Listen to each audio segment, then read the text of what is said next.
Ito gagawin ko, tawag dito, pastil. Nakita ko lang ito sa FB, Facebook. I-try ko. Nilagay ko na ito kagabi ng asin, bay leaf, at saka yung bilog-bilog na paminta. Ngayon kunutin na lang to. Pinatuyo ko na to eh. Kunutin na lang to. Tawag dito pastil.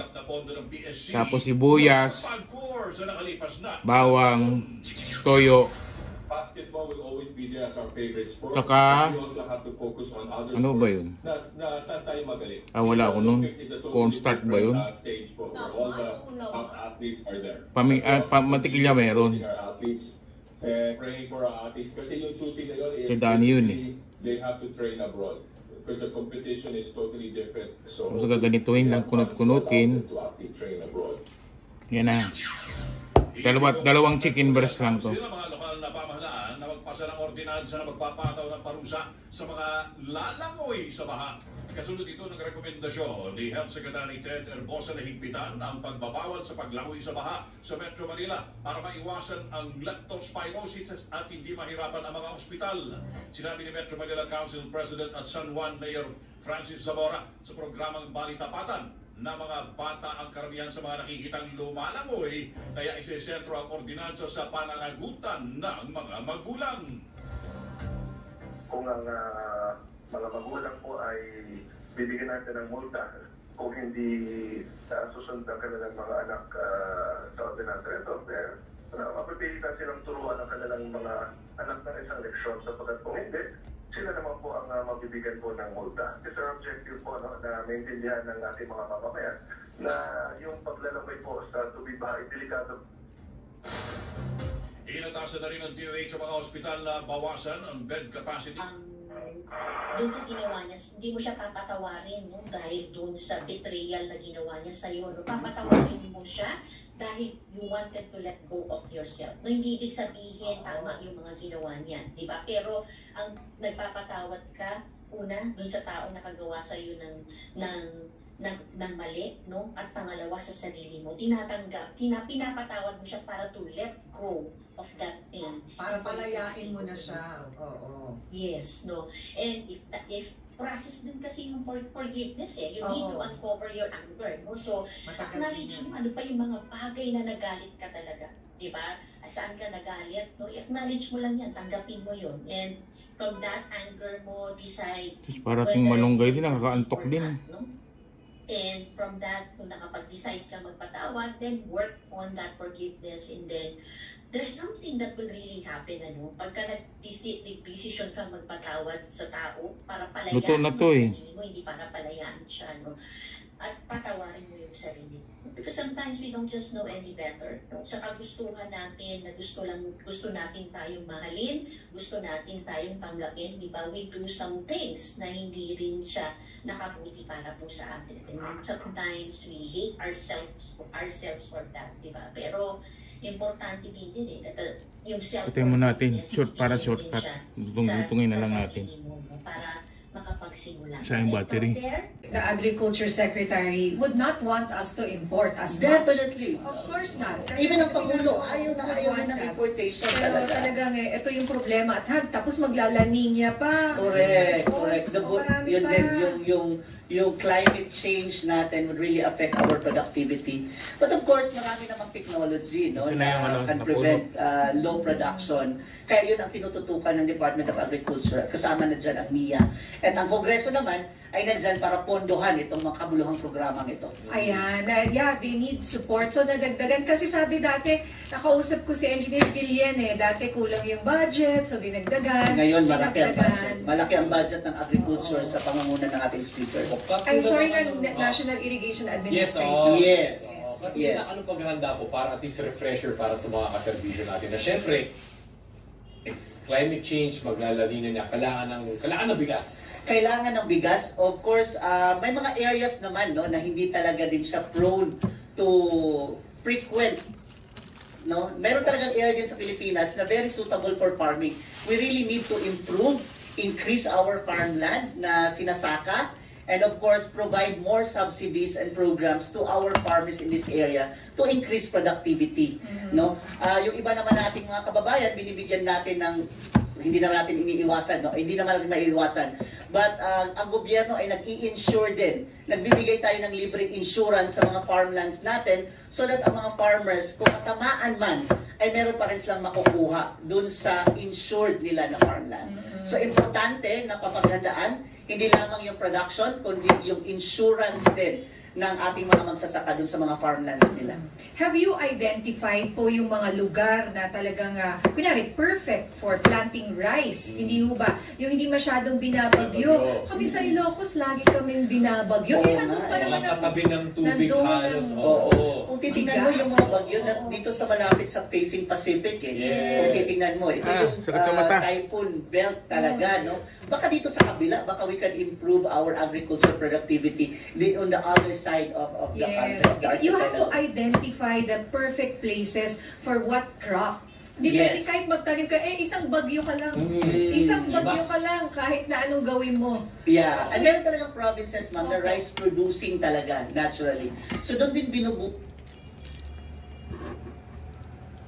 ng gobyerno yung pondo natin para mag-increase yung productivity. Like Isabela, yan, isa rice producing. Meron din silang good source. Isa valley, Yes, and then there's a good source of water. Actually, no, the Cagayan River is a very good source of water for irrigation. So yun din ang dinidevelop ng DA ngayon at ng NIA natin para mapag-aralan kung paano natin, kaya nga sabi natin dapat hindi flood control dapat water management program because water can be used in a specific time. Pag tagtuyot, may water ka. So, yung mga tag-ulan naman, you impound the water para during the tagtuyot, meron ka water. So, it's really a mindset also na hindi lang dapat flood control ang iniisip natin, kundi water management. I think that's the direction also of the House. Or, it's a science. It's a science. It's a science. Basically. You're pwede kahit gusto mo, you have to really, like sa Vietnam, for example po, di ba we import so much from Vietnam because they don't really get so much bagyo. Nakarinig na ba kayo na sobrang bagyo sa Vietnam? Tubig, may diba? Ang ganda-ganda ng lugar nila. Kaya hindi natin mapapantayin yung ganun Pati kasi yung geographical position ng Vietnam. Or at least Thailand, yung mga naging neighbors sa Southeast Asia. Yun talaga. Kaya yun, may alas sila doon. Dapat ma-identify talaga natin kung saan tayo, pati yung klase ng ipaplant mo. What if kung hindi bigas? What if may ibang Correct. Hindi pala pang rice. Sorry to say, what if it's something else? Correct, ma'am. And there are programs, may mga programa tayong pinapilot sa ibang lugar and I think we need to upscale lang siguro itong mga programang ito so that we can replicate it to the other areas in the country. Maganda ding tingnan siguro, ma'am, yung of course, the education sector, it's a complete chain, no? It's a complete chain of solutions dapat ang titingnan dito. Okay, mapunta naman po tayo sa mga sundalo. Ayan, AFP, Daily Subsistence Allowance. Okay, inanunsyo ng mahal nating speaker during sa pag-visit niya sa isang affair ng ating Armed Forces of the Philippines na panahon na nataasan yung subsistence allowance ng ating mga sundalo. At the current, kasi 150 pesos per day, at naglaan ang Kongreso ng pondo para dito sa 2025 at i-increase na natin to into 350 pesos per day. Just to give morale also to our soldiers, our AFP personnel, kasama ng kanilang mga pamilya na may mga pangangailangan din po sila, no? At real yung mga pangangailangan nila. Aside sa pagkikipaglaban para masiguro ang security ng ating bansa, I think mahalaga din tingnan yung welfare ng ating mga sundalo. At ito yung napaloob doon sa budget na 15 billion pesos para sa ating mga sundalo for the subsistence allowance, increase nila from 150 to 350 pesos. Over and above doon sa modernization program ng ating AFP. Okay. Kamusta naman po reaction? Good news, pero reaction po nila at least from what you've gathered. Well, base doon sa ating pakikipag-usap sa kanila at pakikipag-usap ni Speaker, sobrang saya nila kasi sobrang tagal na nitong subsistence allowance sila na napakababa, no? So, itong 350 is a very positive development, and not just on the personal level but on the family level na meron silang mag-provide more for their families. Okay, ngayon, syempre last but not the least, let's talk about Kaloy Yulos courtesy call sa Kongreso at yung mga cash incentives niya na matatanggap po mula sa Kongreso. Well, bilang pagkilala sa ating mga atletang lumaban sa Paris 2024 Game. Olympics, hindi lamang si Carlos Luyulo, kundi sa other medalists pa natin at sa other athletes na natin. Before sila umalis, by the way, ma'am, binigyan na natin sila ng pabaon, no? The speaker nagbigay sa 22 athletes natin, nagbigay ng 500,000 na pabaon ang Kongreso para sa each 500,000 pagpunta pa lamang nila doon sa Paris Olympic. At pag uwi nila, dala yung mga bit-bit nilang karangalan, yung mga medalists natin ay makakatanggap for the gold. It's per medal, not just medalists, but for the medals, no? Kada medalya. Opo, kasi sir, di ba Sir Paul, saging usap-usapin yan. Paano kasi, sa batas, for medalist, kasi hindi naman tayo sanay, nagkakaroon ng multiple gold. So, kaya nagka-double gold na, medyo in-update ng konti. In-update ng konti. So, per medal, ang House of Representatives will provide 3 million pesos kada gold. Pwede pa to. Silver will be 2 million and 1 million for the bronze. Alright. No? So, pero pinaghahandaan natin, how about the other athletes? So, tingnan natin, ma'am, no? Antayin natin kung ano ang magiging tugon ng ating Kongreso at Speaker Martin tungkol dun sa other incentives din ng ating mga atletang lumaban at nabigay ng karangalan sa ating bansa. So, 8M. Kinompute mo Oo, na. kasi dalawa kay Carlos Yulo, isa si Nesty Petesio na bronze, at isa din si Ira Villegas. Ira Villegas, which is galing Tacloban yan. Galing Tacloban. Galing Tacloban si Villegas. So magkakaroon din siya ng Heroes Welcome dun sa amin, dun sa Leyte. At excited ang mga kababayan niya na makita siyang muli doon sa Tacloban. Opo. Kakatuwa naman yan. Anong oras bukas mapunta nga sa Kongreso? It's set on 11, but I don't know if magbabago, pero so far it's 11 o'clock. Bibisita sila sa House of Representatives para mabigyan din sila ng parangal bilang mga bagong bayani natin. At Sir Paul, ang tanong ko po, no, kasi syempre naging usap-usapan sa social media ever since actually 2020 Tokyo Olympics na may Heidelin na gold medal, marami po tayo nag-multiple medals, and people are calling for support. Diba? Not just from the private sector, but also from the public sector as well. Gano'n na po ito ka-importante na ngayon na ito, may napapatunayan na talaga. At kung meron pang war funding, baka mas magagaling pa. Correct, no? And ang tinitingnan din natin, saan yung competitive advantage natin? Kasi hindi, kailangan natin tanggapin, hindi talaga din tayo siguro para sa lahat ng sports. Baka may matingnan tayo, kagaya ng gymnastics, weightlifting, boxing. Ito yung mga sa tingin natin ay may competitive advantage. Baka buhusan more ng pondo itong mga klase ng sports na may competitive advantage tayo without neglecting naman other sports natin na pinapadala sa ibang bansa. Pero ang sinasabi natin is baka more benefits or more programs or more funding to this kind of sports na meron tayong natural competitive advantage. Science din yan. Tingnan mo yung physics. Correct. Science na naman tayo, di ba? Science. Physics. Momentum ito. Movements. Movements. Defying, ano siya, At defying saka dapat physics. tingnan din natin ano din nangyayari sa mga medalists natin before. Yes. Ano yung naging buhay nila? Ano yung naging support ng gobyerno sa kanila after they won? After all this hype ng pagkapanalo mo, ano kaya nangyari doon sa mga athletes natin? Hindi kagaya ng mga... senator.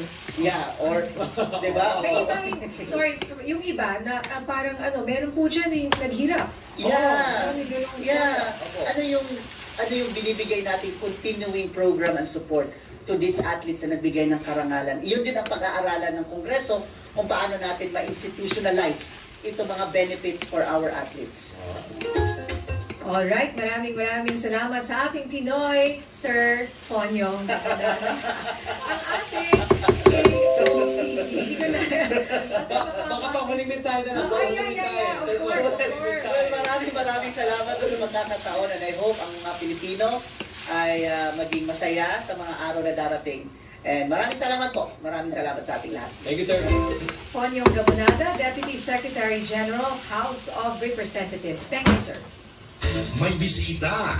Upo po kayo. Ang ating KOTD, Kaserbisyo of the Day. Ang ating mga kaserbisyo, Nina Cortuz at Migs Bustos.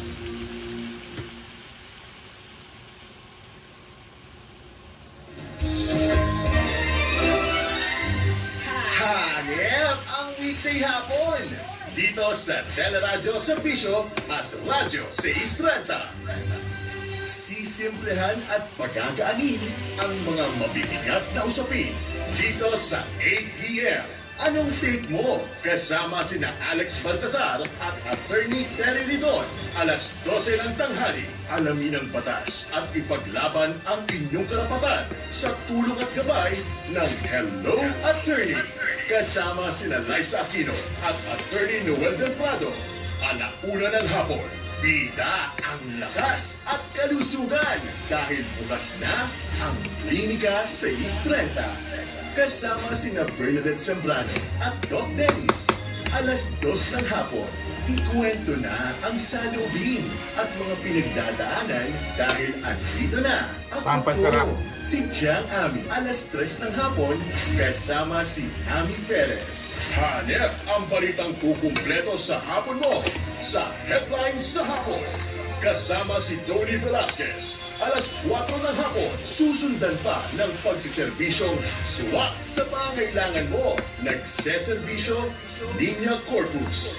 Alas 4:30 ng hapon, kasama sina Linya Corpus at Mix Bustos. Spot on ang makabuluhang talakayan ni Tony Velasquez at Dantina Constantino sa Issues Spotted. Issues Spotted. Tuwing alas 5:30 ng hapon, wala ka nang hahanapin pa kapag nakatutok sa Teleradyo Serbisyo at Radyo 630.